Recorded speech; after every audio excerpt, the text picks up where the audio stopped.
Are you ready for some football, and guacamole, and chips, and chicken wings, and pizza, and beer, and more beer, and maybe a nice soft rosé, and a turducken, and a big loaf of bread, and some chicken wings, and some more pizza, and more beer, and then you eat a little bit, you drink more, and you eat more, and then you watch mostly just a bunch of football?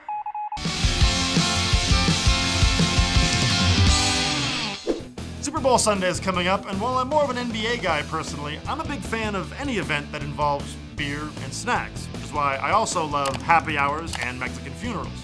The Super Bowl is as famous for its commercials as it is for the game itself, but after doing some reading up, I have a feeling that maybe the snacks are the real star. People only like getting their information from the internet when it's in list form. I'm not sure why I felt the need to insult my entire audience, but hey, fuck you guys. So with that, here are 5 fun food tidbits you probably did not know about the Super Bowl snacks. First up, we have the fact that the Super Bowl is the second biggest food consumption day in America. First, of course, is Thanksgiving. At least now, none of my friends will find it weird when I show up to our Super Bowl party with a whole roasted turkey and all the fixings. Thing number 2, according to CNBC, about 1.2 billion chicken wings will be eaten over Super Bowl weekend. That amounts to about 4 wings per person.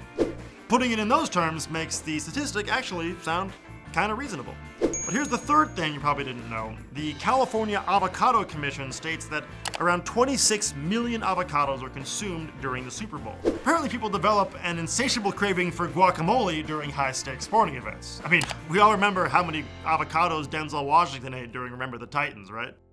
Thing number 4 is 7-Eleven says that the day after the Super Bowl, 20% of their business comes from the sale of antacids.